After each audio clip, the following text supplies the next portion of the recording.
κάνεις νύχταρη?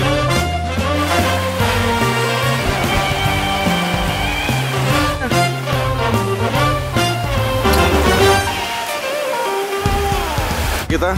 Πες, τι είναι να πεις. Εκεί έπρεπε να κάνουμε το αντίσυνο, να κόψουμε τις ανέμουδες. Μαλάκα, Χθες το βράδυ. Στο Βάι τα ίδια καλά, έχεις πάει στο Βάι. Και στο Βάι τα ίδια. Που είναι πιο μοντέρνος ναυαγός. Εσείς είναι all time classic να πούμε.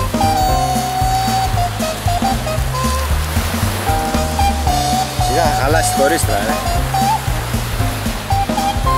Πώς την πάλωσες τώρα τα κλονίδια μου? Sony High Definition. Τα ίδια.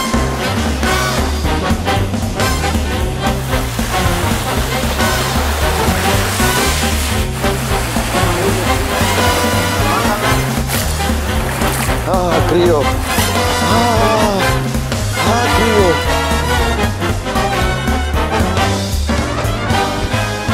Έχουμε τα συμπράγαλα έτοιμα, τα χειρουργικά εργαλεία. Εδώ νύχτα στα μαρινάρι. Τι κάνεις εκεί? Κόβει ξύλα για να κάνουμε φωτιά. Σου λέω ότι είναι λίγα ρε. Δεν βλέπεις.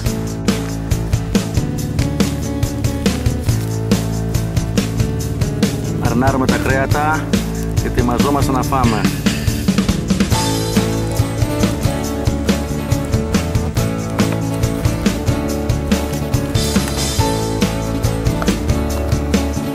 Ωραία πράγμα.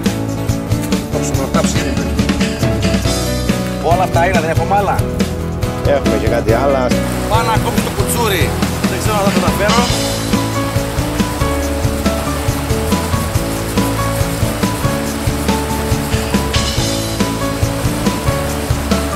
Και τη φωτιά, η οποία σε λίγο θα ξεκινήσει και θα δημιουργήσουμε το προσάναμα.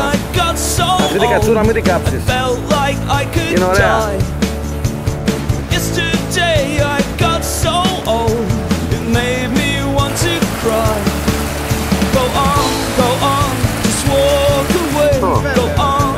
Κοίτα πλάνο φίλε, οι φοίνικες, να πούμε φύση. Ξέρεις πως γίνανε οι φοίνικες, Ήτανε πειρατές και πετάξανε χρωμαδιές. Και αυτοί φυτρώσανε και γίνανε φοίνικες.